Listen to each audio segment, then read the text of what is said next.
할렐루야. 옆에 있는 분들 축복하도록 하겠습니다. 뭐라고 축복하시느냐 하면 이렇게 축복하도록 하겠습니다. 당신은 하나님을 떠날 수가 없습니다. 라고 축복하시기 바라겠습니다. 예. 여러분, 예레미야서는 다 다른 성경들도 마찬가지인 지금 이제 수요일과 금요일에 이렇게 이어서 말씀이 진행이 되고 있습니다. 이게 계속 연결이 되는 거니까 여러분이 시간이 되시면 혹시라도 한 타임 이렇게 놓치시는 일이 있더라도 다 올라가 있으니까 꼭 그 전 거를 이렇게 한번 들어보시고 그 다음에 오시면 큰 유익함이 될 줄로 믿습니다. 근데 지난주 말씀이 좀 기억나시는지 모르겠어요. 지난주 말씀은 이스라엘을 하나님께서 어떻게 해서든지 남유다 이스라엘이 BC 586년에 망하게 되지만 망하고 끝날 것 같으면은 아예 싹을 밟아버려야 되잖아요. 그죠? 그래서 그냥 다 태워버리고 없는 걸로 그냥 제로 상태로 만들어버려야 되는데 70년 동안 바벨론으로 옮겨놨다가 70년 만에 다시 예루살렘으로 돌아옵니다. 그래서 이걸 자꾸 오해를 해요. 사람들이 그냥 단순한 하나님의 회복이다라고 이야기를 합니다. 그래서 그냥 돌아온 사람들에게 포인트를 맞추면 그 사람들이 돌아온 거고 회복된 거라고 이해할 수는 있지만 여러분 거기서 멈춰버리면 안 된다고 그랬어요. 왜 하나님이 이스라엘을 바벨론 포로 70년 만에 다시 예루살렘으로 돌아오게 했느냐. 왕정 500년이 문을 닫고 왕이 이 나라를 다스리는 것이 아니고 왕은 하나님이고 이 나라 이 민족 이 백성은 무슨 역할을 해야 된다 그랬죠? 제사장 역할을 해야 되니까 제사장 나라를 만들어야 되잖아요. 근데 원래 제사장 나라를 만들려면 제도가 시스템이 좀 갖춰져야 되잖아요. 제사장이 있다면 뭐가 있어야 되죠? 성전이 있어야 되니까 돌아오자마자 이들이 성전을 지은 거예요. 만약에 그게 정말 잘못된 거라면 하나님이 또 그걸 치셨어요. 근데 그걸 내버려 두셨어요. 그건 하나님의 의도를 잘 간파를 한 거예요. 근데 100% 간파해내지는 못했어요. 본인들은 그냥 하나님을 예배하기 위해서 성전을 먼저 지어야 된다 해서 신앙 중심적인 삶이라는 그런 모토하에 성전은 지었으나 멀리까지 보지를 못했어요. 멀리까지 누구를 봐야 되는 거죠? 예수 그리스도를 봐야 돼요. 그래서 너희는 하나님의 성전이다라고 이야기하고 또 너희 안에 주님이 계시는 것과 너희는 거룩한 산 제물로 드려라 이렇게 얘기하시잖아요. 우리에게. 근데 우리가 그걸 받아들이기 전에 완벽하게 그 의미를 완성해내신 분이 누구예요? 예수 그리스도란 말이에요. 그러니까 예수 그리스도가 오셨을 때에 이분이로구나. 이걸 이야기하심이로구나. 이게 바로 하나님의 목적이었구나라는 걸 예수님을 보면 알아먹어야 되잖아요. 그래서 그때까지 예수님 오실 때까지 뭐가 필요한 거예요? 예수님의 그림자의 예수님의 예표가 누가 필요했던 거죠? 제사장이 필요했던 거죠. 그러니까 제사를 드리는 제사장과 제사를 드리는 곳 성전이 제대로 세워져서 언제까지요? 주님 오실 때까지 그건 드려져야 돼요. 그래서 열심히 드리고 있어야 돼요. 드리고 있다가 예수님이 오시면 산 제물로 오셨고 한 대제사장으로 오신 예수님이 오셨으면 완성이 된 거기 때문에 더 이상 형식적인 제사와 눈에 보이는 육신의 제사장은 따를 필요가 없고 누구를 따르면 되는 거예요. 이제는 예수님을 믿고 따르면 되는 거예요. 이걸 목적을 했기 때문에 하나님이 돌려보내신 거예요. 돌려보내서 성전 짓고 제사장 세워서 주님 오실 때까지 하라는 거였었어요. 근데 이걸 이해를 못했어요. 그러다 보니까 바리새인과 유대 율법주의자들은 계속 어떻게 했습니까? 예수님이 오셨음에도 불구하고 말씀이 예수를 이야기하며 성전과 제사장이 예수님을 예표했던 것들을 여전히 까마득하게 잊지 못한 채로 여러분 생각하시고 말씀하시는 바대로 여전히 아직도 예수님 오시고 난 다음에도 제사장이 건재했고 제사가 드려지면서 제사는 부패하게 됐고 그게 유대인들이 했던 짓이에요. 그래서 예수님이 어떻게 했어요? 성전에 들어가서 기물들 다 때려부시고요. 이거 허물어 버려라고 얘기했어요. 필요가 없다는 거예요. 누가 있으니까? 내가 있으니까. 바로 이거예요. 그러니까 안식일은 열심히 지켜야 돼요. 언제까지요? 예수님 오실 때까지요. 제사 열심히 드려야 됩니다. 제물 잡아서 드려야 돼요. 언제까지요? 예수님 오실 때까지요. 그럼 잘 들어보세요. 예수님 오실 때까지 해야 되는 거예요. 예수님 오시고 난 다음엔 할 필요가 없어요. 해서는 안 됩니다라는 개념보다 더 확실하게 할 필요가 없다고요. 예수님이면 돼요. 그러니까 요즘 이단들 중에 잘 보세요.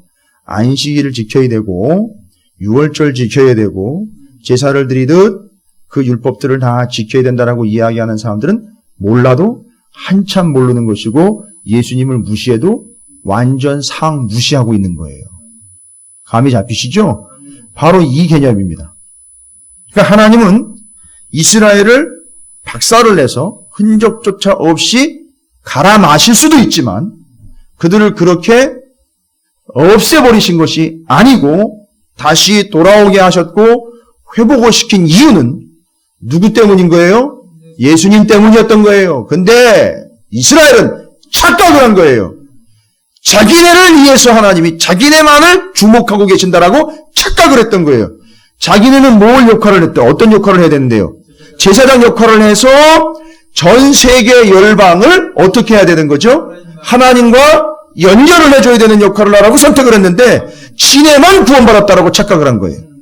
이게 선민의식인 거예요. 우리만 구원받았다. 우리가 최고다. 우리만이 유일한 구원받은 백성이다. 요렇게 착각을 해버린 거예요. 그들이 제사장적인 역할을 해줬음에도 불구하고 하지 못했다는 얘기예요. 하나님의 계획은 그래 또 명확하게 이스라엘을 향해서 있었어요. 그래서 이스라엘만 구원을 하시는 건 아니었어요. 이스라엘을 통해서 열방을 구원하려고 했는데 이놈의 이스라엘이 어떻게 되어버렸어요? 열방을 구원하기는커녕 열방화 되어버렸어요. 제국화 되어버렸다고요. 그 증거들이 이제 구약성경에는 왕정 500년이 다 증거인 거예요.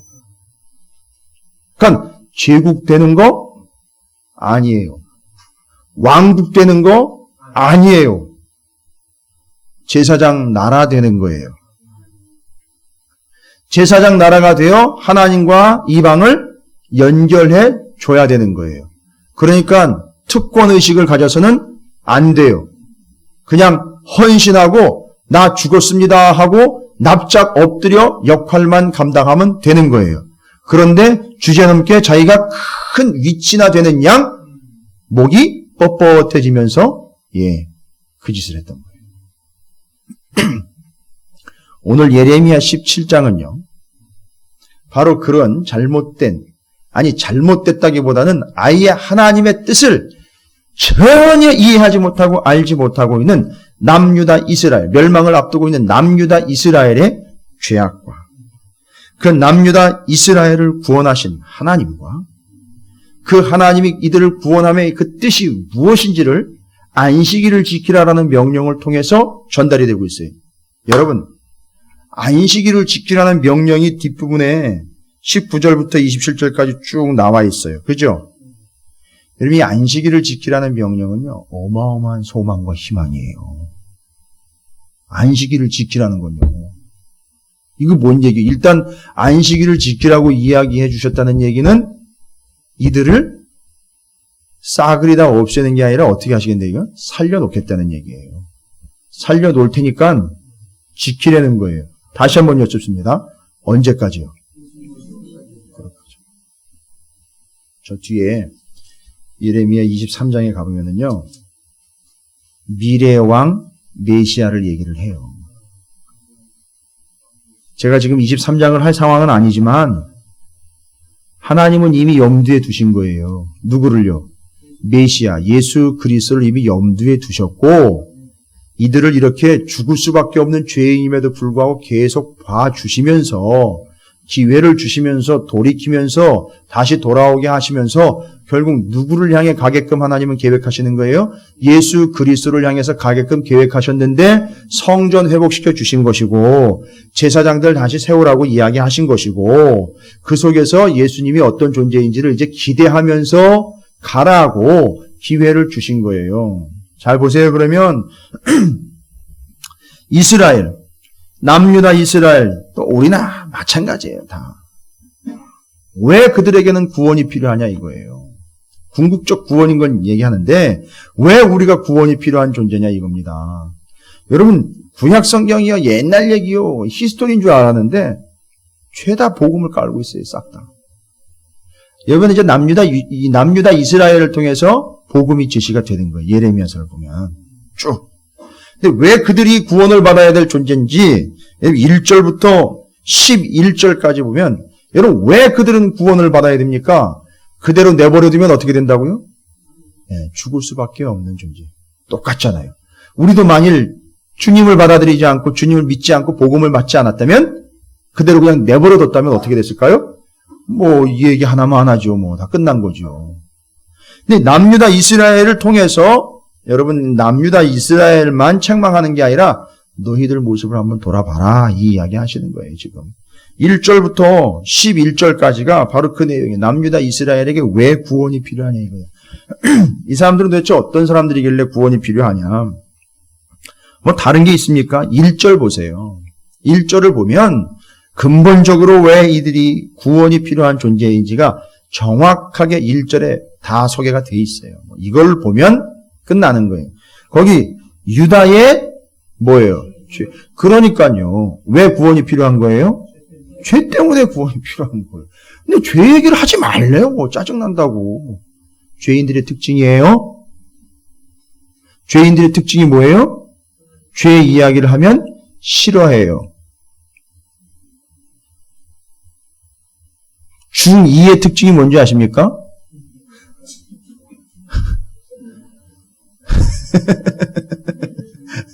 중2의 특징이 뭔지 아십니까? 그들의 문제점이요. 공부를 안 한다는 거예요. 예, 공부를 안 해요, 실제로. 근데 공부를 안 한다고 이야기하면 무척 싫어해요. 예. 아니, 저희 딸 얘기하는 게 아니에요. 이렇게 공통적으로 얘기를 하는 거예요. 예, 특별히 또 이 중2만 또 이렇게 제가 타겟을 삼았다고 또 전국에 있는 중2들이 난리를 필지도 모르겠는데. 맞아요. 죄인들이 죄 얘기하면 싫어해요. 여러분, 빚진 사람한테 돈 얘기하면 싫어하잖아요. 그죠? 마찬가지에 싫어하는 이유가 있어요. 네. 바로 그겁니다.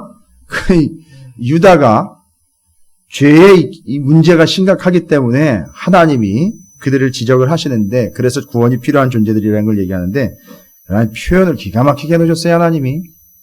거기 뭐라고 나와있는 1절에 유다의 죄는 뭐 여러 가지 항목이에요. 뭐 그 죄의 항목들 얘기하시는 게 아니라 얼마나 심각한지 죄의 상태가 금강석 끝 철필로 기록되되 금강석 끝 철필이면요 철판에다가 새기는 도구예요. 금강석 철필이요. 철에다가 뭘 새길 때 쓰는 거예요. 이 철필은요. 금강석으로 만든 거예요. 이들의 죄가 그걸로 새겨놓은 것처럼 여러분 그걸로 새겼어요. 어떨까요? 안 지워져요. 여기저기 이제 연세 드신 분들은 저도 기억이 나는데 가리방 기억나십니까? 예, 그거 이렇게 긁어가지고선 등사로 이렇게 밀어가지고 옛날엔 제 기억도 옛날에도 그거 주보 만들고 이럴 때 그거 쓰던 걸로 제가 알고 있어요. 저도 써본 기억이 있어요. 어렸을 때도. 예. 그 정도는 약과잖아요. 그죠? 이건 아예 철에다가 새겼는데 금강석 철필로 지워지지가 않아요. 깊이 새겨져 있어요. 지울래야 지울 수가 없어요. 누구야? 유다의 죄가. 여러분 이 정도로 깊게 패여 있다는 거예요. 이 죄의 골이.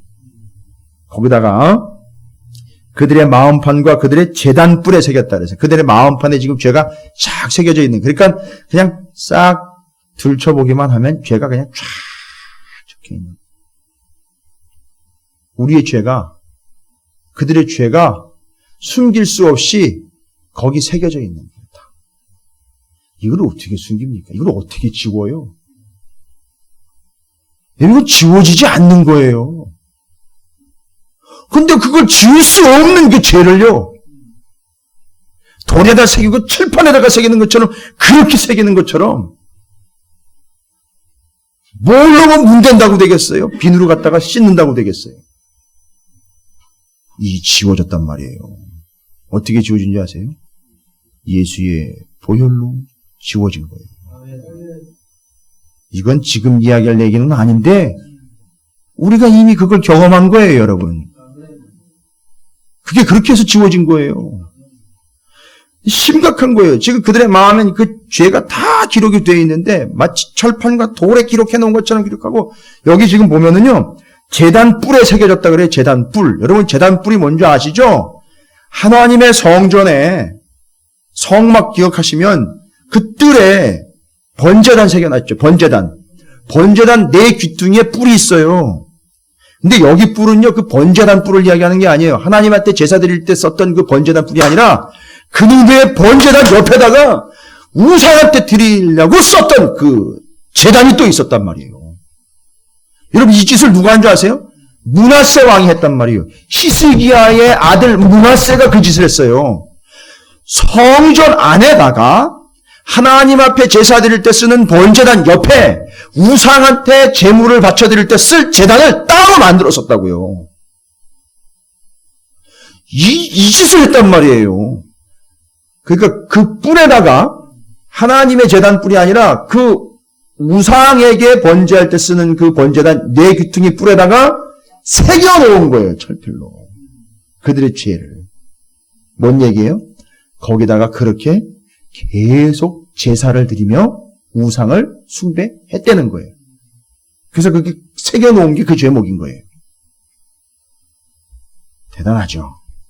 그래서 므낫세가 그 짓을 하다가 잠깐 멈췄어요. 그런데 여러분 아시다시피 히스기야 므낫세 아몬 요시야 때 와가지고선 요시야 왕이 성전을 개혁을 했는데 그때 그 우상에게 드렸던 번제단을요, 그때 철거를 했어요. 근데 생각해 보세요. 므낫세가 잠깐 그 짓을 했다가 나중에는 치웠거든요. 근데 요시야 때 와가지고선 요시야 왕이 또 그걸 철거를 했어요. 그러면 그 사이에 무슨 일이 있었던 거예요? 또 세웠다는 얘기예요. 이게 이 남유다 이스라엘의 죄악된 현실인 거예요. 그러니까 뭐예요? 또 없앴다가 또 세우고 또 없앴다 없애고, 그게 바로 새기고 또 새긴 거예요. 그들의 죄를. 그래서 숨길 수 없던 거죠. 그거 얘기하는 거예요, 지금. 이겁니다, 지금. 그래서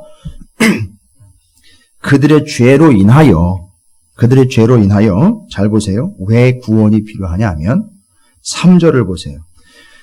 들에 있는 나의 산안에 온 영토의 죄로 말미암아 내가 내 재산과 내 모든 보물과 산당들로 어떻게 한다고요? 노략당하게 돼 있어요. 여러분, 죄의 결과는 노략당함입니다. 그래서 이 남유다 이스라엘은 노략을 당하게 돼 있어요. 여러분, 아무리 긁어모아도 소용없어요. 죄인들은 나중엔 다 노략을 당하게 돼 있습니다. 이게 하나님의 법칙이에요. 4절을 보세요. 결국 또 4절도 이야기하는 게 뭐냐면 다 당하고 빼앗기게 된다는 걸 얘기를 해요. 그죠? 5절을 보세요. 5절은 또 구체적으로 이야기를 하죠. 여호와를 떠난 자들이라 그래서 죄를 범한 이들은 여호와를 떠난 자들이에요. 잘 보세요. 하나님 앞에 번제하며 제사해야 될 번제단이 분명히 이쪽에 있는데 거길 떠나 어디로 간 거예요? 옆에 있는 우상의 번제단으로 떠나간 거예요. 이거 얘기하는 거예요, 지금. 이렇게 여기서 일로 떠나가 버린 걸 얘기하는 거예요. 그래서 하나님을 떠난 자는 뭘 당한다? 저주를 받는다라고 이야기하고 있는 거예요. 그리고 자 6절에 보니까 그들의 삶은 어디에서 살게 되느냐 하면 다 없어지고 사라진 황무지에서 사는 신세가 된다는 거예요. 11절에 또 그들의 처지를 이야기합니다. 죄인들의 처지예요. 자고새가 자신이 낳지 않은 알을 품고 부화한 뒤에는 그 새가 날아가 버리면 자고새는 지 자식인 줄 알고 품었는데 아니 이게 부화한 지 얼마 되지도 않아 날아가 버렸어요. 지 새끼인 줄 알았는데. 그래서 뭐라고 얘기를 해요? 가진 건 모두 다 날아가 버리는데. 자고새는 자기가 낳은 알이 아니라 남이 갖다 놓은 알을 품고요. 그 알이 부화하면 그 알이 날아가 버려요. 그래서 여기 표현대로 나중에 이 자고새는 남는 게 없어요. 자식이 없이 살아가 버려요. 이런 삶인 거예요. 여러분, 이게 누구의 삶의 결말과 모습이라고요? 남유다 이스라엘? 왜? 뭐 때문에 이렇게 됐다라고요? 그들의 죄 때문인 거예요. 그래서 여러분, 이들이 구원이 필요한 거예요. 정말 구원이 필요한 겁니다. 근데 오늘날 이 세상에 이렇게 살아가는 영혼들이 한둘이 아니라는 거예요. 심지어는 교회와 성도들도 한쪽에는 하나님을 섬기는 제단이 있는데 한쪽에는 우상을 섬기는 제단을 같이 공유를 하고 있다는 거예요. 이게 이제 구약 성경의 여러 개념들로 다른 개념들로 표현이 되지만 뭐 드라빔 같은 거, 신앙생활을 하면서도 여전히 섬기고 있는 또 다른 무언가 드라빔을 가지고 있는 것. 아시겠습니까? 그래서 하나님을 믿는다 하지만 여전히 내가 더 의뢰하고 있고 그거 없으면 불안한 것. 그것이 오히려 하나님보다 더 효과적으로 나를 피곤하게 만들고 있는 것. 하나님보다 더 영향력 있게 나를 건드리고 있는 것. 그게 드라빔이라 그랬잖아요. 그런데 그게 바로 하나님의 제단 옆에다가 우상을 숭배하는 제단을 만들어 놓은 거나 똑같은 거예요. 뭐 다른 거 없습니다. 결론은요. 그들에겐 정말 구원이 필요할 수밖에 없는 처절한 처지가 되어 버린다는 거예요. 자, 그러면 이렇게 구원받을 수밖에 없는 이들의 처지에 구원자는 누굽니까? 예수 그리스도. 궁극적으로 예수 그리스도시요 하나님만이 이들을 구원하실 수 있어요. 그래서 그 하나님이 예수를 보내주셨으니 바로 이제 12절부터 18절까지는 이렇게 구원받아야 될 존재들에게 그들을 구원하실 하나님은 어떤 분이신지를 소개를 하고 있는 거예요. 예레미야가 기도하고 있다 그러지만 이 내용을 보면 12절부터 18절까지를 쭉 내용을 보시면 그 구원자이신 하나님께 예레미야가 간구하는데 하나님은 어떤 분이시지 않습니까? 하나님은 이런 분이시지 않습니까? 하면서 그들을 구원해 주실 하나님이 어떤 분인지를 12절부터 18절까지 쭉 적고 있어요. 구원이 필요한 존재들이죠. 그렇죠. 남유다 이스라엘, 남의 얘기 아니에요. 우리 얘기입니다. 현재 얘기예요. 구원이 필요한 이유는 쭉 얘기를 드렸죠. 결국은 죄 때문에 이들이 어떻게 된다는 거죠? 남는 것 없고 거짓 신세되고 털털이 되고 결국 나중에는 죄다 놓쳐버리게 되고 없어져 버리고 사라지게 버리게 된 허망한 인생이 된다는 거죠. 그러니까 구원이 필요한 거죠. 그리고 결국은 그들을 구원할 자는 한 분밖에 없어요. 세상에는 아무도 그들을 구원할 자가 없다는 거예요. 바로 하나님만이 이들을 구원할 수 있는데 이 하나님이 어떤 분이냐 이거예요. 이게 예레미야 17장이요. 바로 아주 복음적인 제시를 하고 있는 거예요. 첫째, 여러분의 상태가 어떤 상태인 줄 아십니까? 라고 세게로 나가버리는 거예요. 그러니까 여러분은 구원이 필요합니다. 누가 구원자이시냐? 하나님이 구원자이십니다. 이거예요. 여러분 꼭 뭔 복음 메시지 전하는 것 같지 않아요? 그죠? 17장이 그게 복음 메시지 순서대로 가는 거예요. 너희들의 상태, 그래서 구원이 필요한 상태, 그 다음에 구원자는 누구냐? 하나님이시다. 하나님은 어떤 존재? 전도지를 여기서 따가지고 만들었나 봐요. 그죠? 그래서 17장 12절부터 18절을 보면 하나님이 어떤 하나님인지가 쭉 소개가 됩니다. 어떤 형식을 빌려서요? 예레미야의 기도의 스타일을 빌려서 하나님은 이런 분 아니십니까? 하나님은 이런 분이십니다. 하나님 이렇게 해주십시오. 하나님이 이런 분이라고 저는 믿습니다. 그래서 하나님이 어떤 분인지를 확인하고 넘어가셔야 돼요. 우리의 상태는 점검을 했지요. 그 다음에 그를 구원할 자는 하나님밖에 없죠. 하나님은 어떤 분이기에 우리를 구원하실 수 있습니까?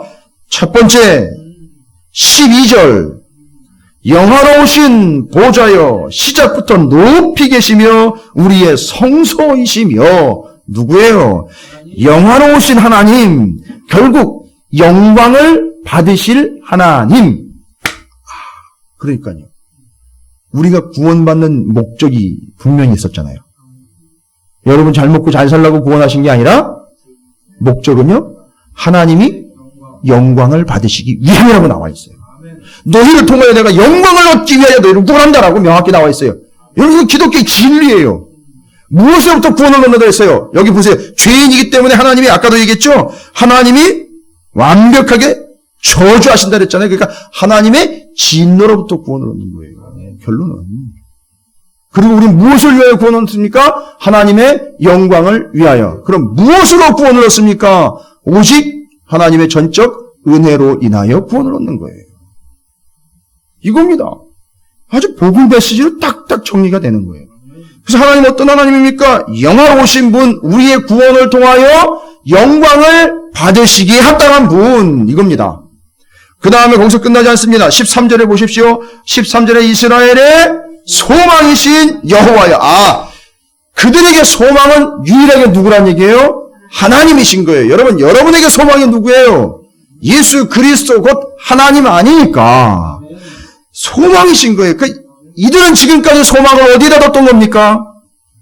제단 2개 생각하세요. 우상에게다가 소망을 뒀던 거예요. 망하려고 작정한 거죠. 이건 작정한 것도 아니고 이건 환장한 겁니다.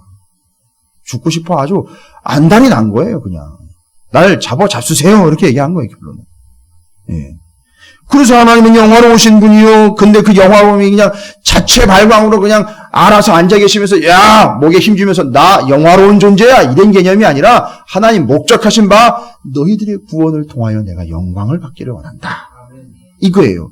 그 다음에 그래서 구원받아야 될 우리에게는 하나님은 영원한 소망이 되어 주신다는 거예요. 13절에 이야기하는 겁니다. 14절에는요.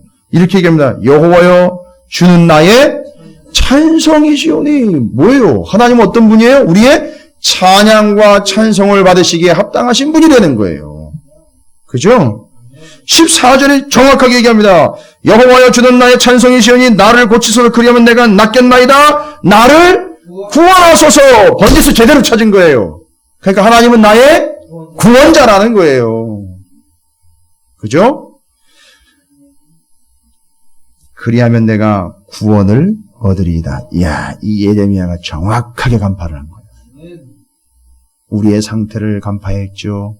그래서 우리는 구원이 필요한 존재일 뿐만 아니라 우리를 구원하실 분은 하나님이라는 것을 정확하게 다 정리를 해놓고 있는 거예요. 복음 메시지예요. 17절에 보면은요. 17절에 지금 삶을 살아가고 있는 동안에 참 어려움이 있지 않습니까? 그죠? 실질적으로 삶을 살아가면서 어려움이 있어요. 하나님은 그냥 이상적인 분이 아니에요. 나중에 그냥 구원해 주시겠지 아니에요. 현재에도 누릴 수 있는 분이에요. 여러분 현재도 지금 구원을 경험할 수 있다 그랬죠? 그래서 구원의 현재적인 표현이 뭐라 그랬습니까? 인도함이라 그랬잖아요. 출애굽기 하면서 말씀드렸어요. 인도함. 주일날 말씀을 통해서 말씀드렸어요, 제가. 구원함의 현재적이고 실제적인 표현은 인도함이다라고 말씀을 드렸어요. 지금 보니까 여기서 말씀을 하고 있는데 17절에 보니까 뭐라고 얘기해요? 주는 내게 두려움이 되지 마옵소서. 지금 현재 두려움이 있는 거죠? 재앙의 날에 주는 나의 뭐래요? 피난처시오니. 여러분 이게 구원인 거예요. 재앙을 싹 거두어 가시는 것이 아니라 재앙 속에서 내게 뭐가 되어주시는 거죠? 피난처가 되어주시는 것이 구원인 거예요. 근데 문제 없이 살려고 해요. 고민 없이 살고 싶다 그러는 거예요. 문제가 딱 닥치면 거기다가 우리는 어떻게 해야 된다 그랬어요? 피난처 되신 하나님을 은혜로 덧입어 와야 되는데 문제를 자꾸 제거를 해달라 그러는 거예요. 그거는 하나님이 말씀하신 스타일이 아니에요. 기독교의 진리가 아닙니다. 그런 기독교는 없어요. 거기다가 하나님의 은혜와 진리를 덧입고 옷 입어 가는 거지. 문제를 제거해가지고 편안하게 가려고 하는 건 그건 우리의 기본 믿음이 아닌 거예요. 하나님도 그걸 이야기하시지 않아요. 보세요. 환난 날에 고통 중에 예레미야가 하나님을 뭐라고 표현했다고요? 나의 피난처이시오니. 야, 할렐루야. 이걸 경험하는 거 아닙니까? 야, 이 환난 날에 내게 피난처 대신 하나님이 계시는구나. 주님이 계시는구나. 환난이 와도 그래서 어떻게 되는 거예요? 두렵지 않은 거예요. 그 다음에는 고통이 이제 고백이 나오죠. 환난아 닥쳐와라. 내게는 주님이 계시니 이렇게 되는 거예요. 그래야 마지막 때 요한계시록에 어마어마한 핍박이 와서 마지막 순간에 믿음을 지키지 못하도록 사단이 나와가지고선 풀려나서 전 난리를 칠 때에도 무슨 공격이든지 내게 와라. 나는 이미 감당할 준비가 되어 있고 내 믿음은 꺾이지 않으며 나는 끝까지 주님만 믿으며 갈 것이야. 이게 지켜진다는 거예요. 그래야 지켜지는 거예요. 어려운 거 다 걷어내시고 편안하게 가게 내버려뒀다고 생각해서 막판에 가가지고 떨어지는 거예요. 여러분, 이 하나님의 전체적인 계획을 다 보셔야 된단 말이에요. 왜 나한테는 이렇게 어려운 일을 줘가지고, 왜 맨날 나는 이렇게 어려운 일만 겪게 하고, 왜 나는 이렇게 힘들고 지쳤는데 왜 나는 맨날 이것만 당해야 되냐고? 행복한 줄 아세요. 마지막 때 그 사람이 구원 얻는다니까요. 끝까지 믿음을 지키다가요. 우리 가운데 어마어마한 시련을 겪은 분들 다 계시죠? 나중에 보세요, 이제. 마지막 때 탁! 증거가 나타날 거예요. 이제 사단이 몰려오면서 믿음을 이제 넘어뜨리려고 난리 날 때, 이러면서 갈 거라니까요. 여러분이. 그렇게 겪어낸 이들이요. 안 그렇습니까? 지금 우리가 겪은 게 얼마나 큰 고통이고 아픔인데, 그 고통과 아픔 속에서 뭘 경험한 거예요? 예레미야처럼 하나님은 나의 피난처, 피할 바위를 경험을 한 거잖아요. 마지막 때 그들이 믿음 지켜낸다니까요. 그래서 피난처라고 이야기합니다. 그 다음에 18절을 보니까 우리를 구원하시는 하나님은 어떤 하나님이냐? 나를 박해하는 자로 치욕을 당하게 하시고 나로 치욕을 당하게 마옵소서. 그들은 놀라게 하시고 나는 놀라게 하지 마시옵소서. 재앙의 날을 그들에게 임하게 하시며 배나 되는 멸망으로 그들을 멸하소서. 예레미야가 사랑이 많이 식었나 봐요. 그게 아니라 이건 뭘 얘기하는 거냐면 이걸 편협하게 받아들이시면 안 돼요. 예레미야가 삐져가지고 너무 힘드니까 하나님한테 일러 바치고 고자질하고 있는 게 아니라 하나님은 이런 분이에요, 실제로. 그러니까 하나님은 어떤 분이냐? 이건 여기서 얘기하는 건 하나님은 온 인류의 심판자라는 걸 이야기하는 거예요. 잘 보세요. 그러면 구원이 왜 필요한 존재인지 얘기가 됐죠. 1절부터 11절까지 우리는 구원이 절대적으로 필요한 존재예요. 내버려두면 죽습니다. 그런데 그걸 구원할 분은 유일하게 누구밖에 없어요? 구약적으로 이야기하면 하나님인데 그 하나님이 어떤 분이 되는 거예요?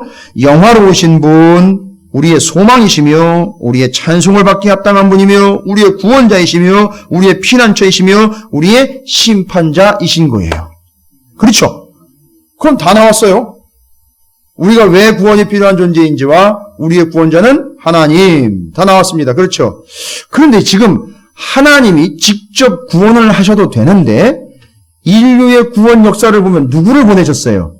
예수님을 보내셨죠. 그럼 일단 예수님 오실 때까지는 아직 예레미야 17장부터 예수님 오실 때까지는 공백이 있네요. 그렇죠? 그런데 하나님은 우리가 어떤 분이라고요? 구원자이죠. 하나님 우리 구원자예요. 그런데 예수님 오실 때까지 왜요? 이스라엘만 구원하시고 말 게 아니잖아요. 그렇죠. 이걸 깨달은 이스라엘이 어떻게 해야 돼요? 제가 요거 앞부분하고 여기 우리가 왜 구원이 필요한지에 대한 이야기와 그 구원자는 하나님밖에 없다라는 이야기를 했죠. 이걸 이 당시에는 이들이 어떻게 했어야 돼요? 전도지를 만들어서 주변국에 다니면서 하나님 믿으십시오. 하나님 믿으십시오. 당신은 이런 상태고 그래서 하나님 필요합니다. 이렇게 했어야 된다는 거죠. 이들이 그죠? 그런데 이게 언제 궁극적으로 완성이 되는 거죠? 예수님 오시면. 그죠? 그러니까 지금 예수님 오실 때까지는 좀 공백이 있는 거예요? 그렇죠? 그래서 안식일을 지키라는 얘기를 하는 거예요, 뒤에. 뭔 얘기인지 아십니까? 구원받아야 하는 이들에게 안식일을 지키라는 규례를 주십니다. 아니, 그러면 율법을 지키라는 얘기인데 율법으로는 구원을 얻지 못한다고 했는데요? 아니, 맞아요. 누가 올 때까지가 율법이 유효한 거예요. 히브리서에 나왔죠.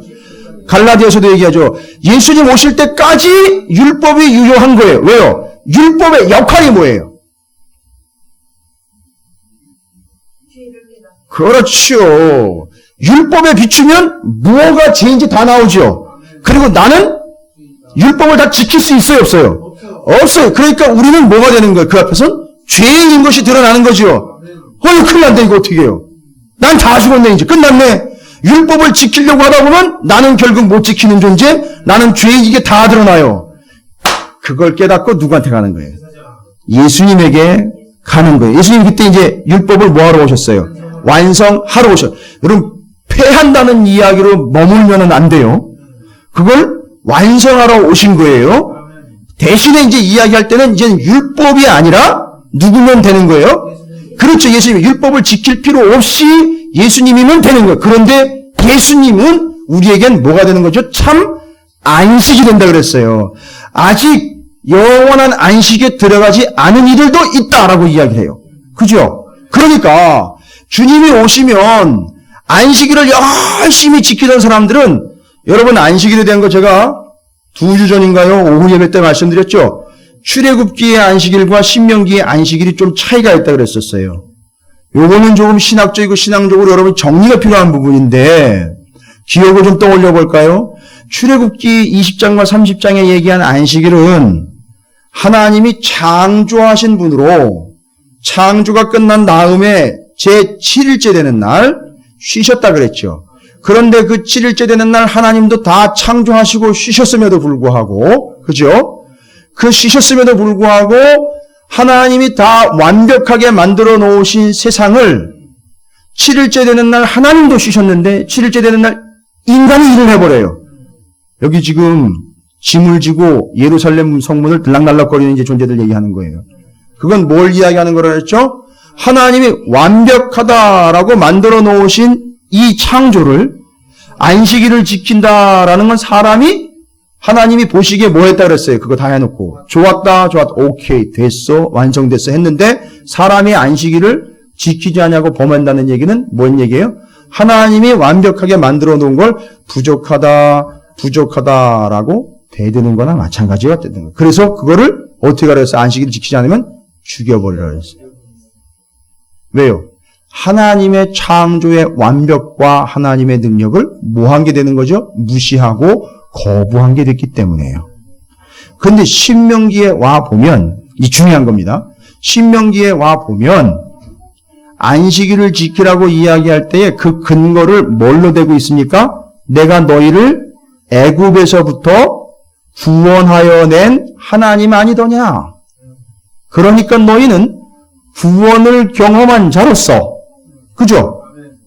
안식일을 지키고 난 다음에 구원을 받은 것이 아니라 구원을 받은 자로서 영원한 안식이 앞으로 기다리고 있으니 그 영원한 안식 때까지 뭐를 지키면서, 안식일을 지키면서 뭐를 잊지 않도록 해라?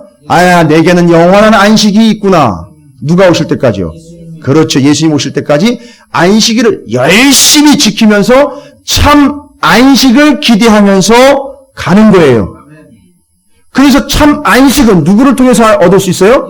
그렇죠. 그러니까 참 안식을 예수를 통해서 얻게 되면 우리는 안식일을 지킬 필요가 없는 거예요. 그게 안식의 개념이란 말이에요. 안식일은 그러니까 우리한테 필요 없어요.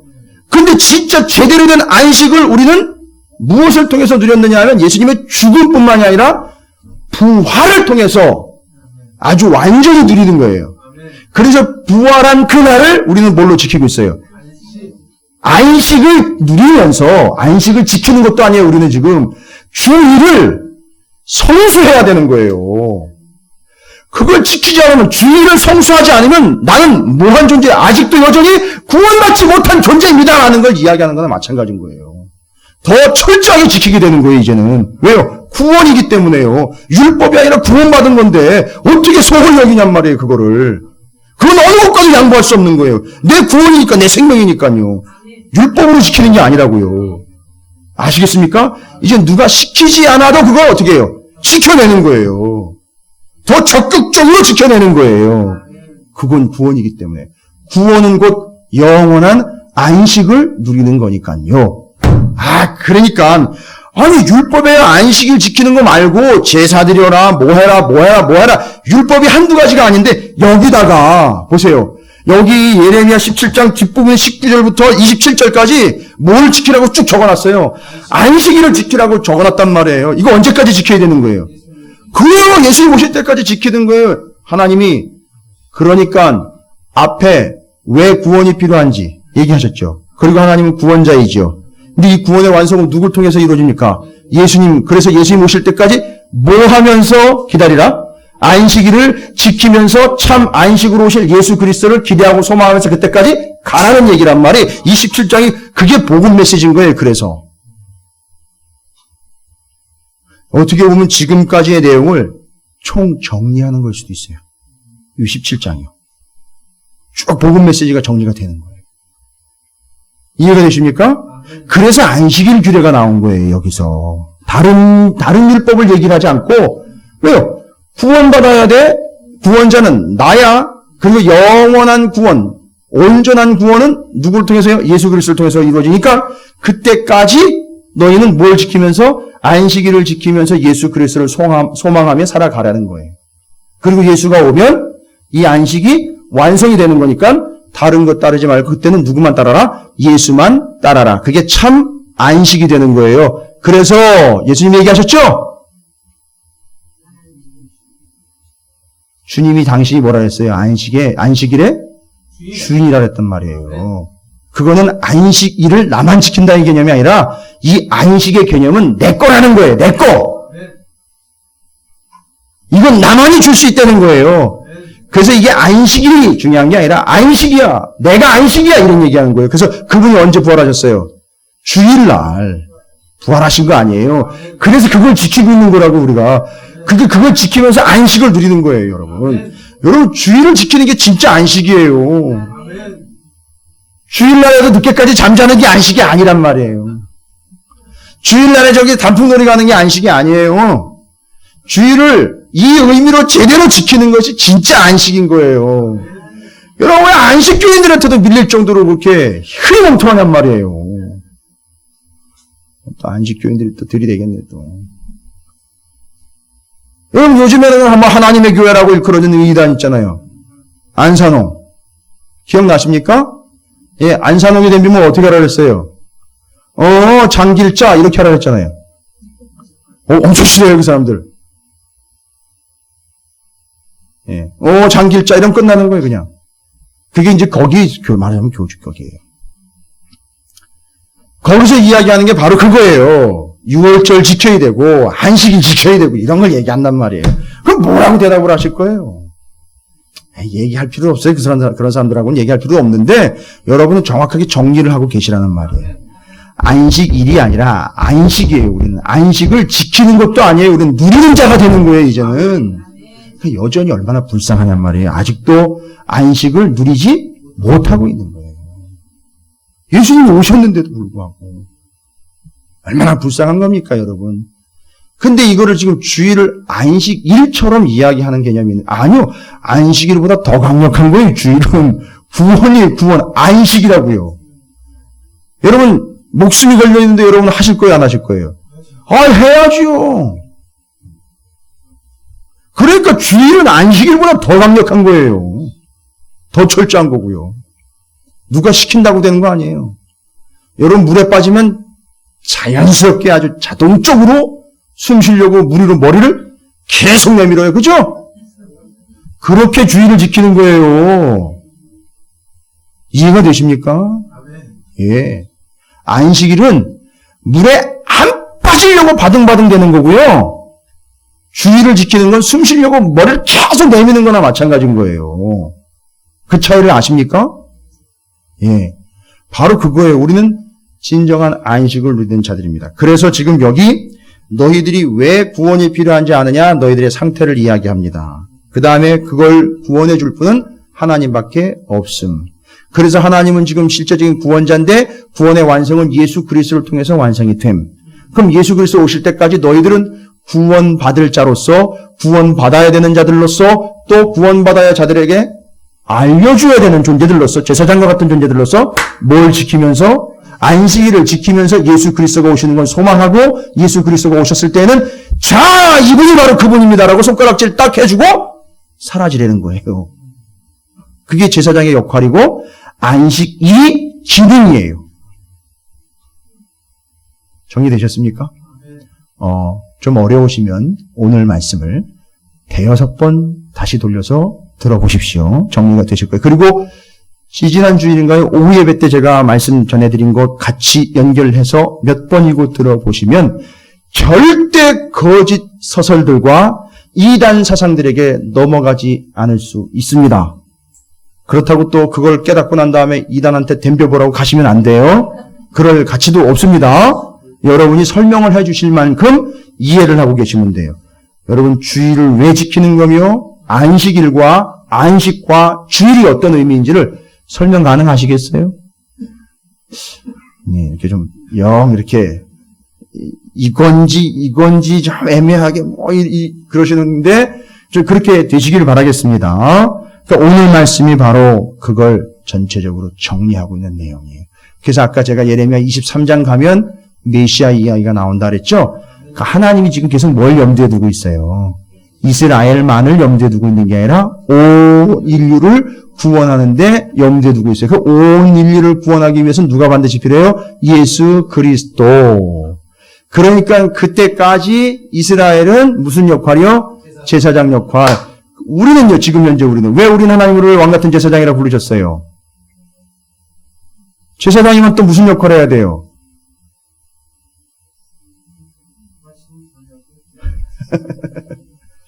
또 그 역할인 거예요. 언제까지요?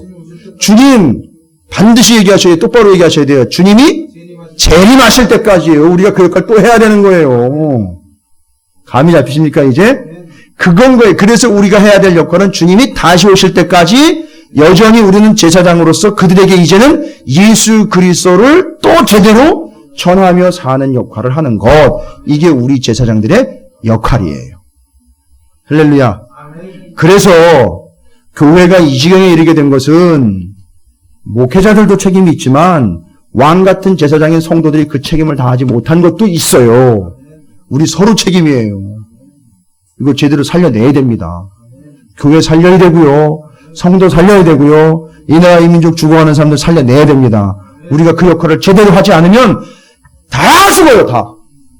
다 죽습니다. 자기가 뭔지, 신분이 자기가 뭔지도 모르고 살아가는 사람들이 수두룩해요. 교회 안에도. 지금 복음이 뭔지도 모르고요. 그냥 자랑으로 말씀드리는 게 아니라 예레미야 17장을 제가 연구를 하면서 복음 메시지를 다시 정리를 한 거예요. 제가 어거지로 끼워 맞춘 게 아니에요. 이 안에는 다 하나님이 구약 성경 안에 이미 복음을 담아놔서 예수님 오실 때까지, 주님 오실 때까지 완벽한 구원을 이루기 위해서 담가놓고 앉혀놓고 집어넣으신 하나님의 메시지가 이렇게 깊고 폭넓고 높다라는 걸 우리는 알 수 있어요. 하나님의 계획이 이미 저 주님 오실 때까지 다 뻗쳐 있어요. 여러분, 이분이 바로 하나님이셔요. 우리가 이미 받은 바, 믿고 있는 바 예수님이 바로 이런 존재로 오신 거예요. 여러분이 확실하게 정리하셔서 이제 이 복음을 주변에 죽어가는 이들에게 전하는 왕 같은 제사장들이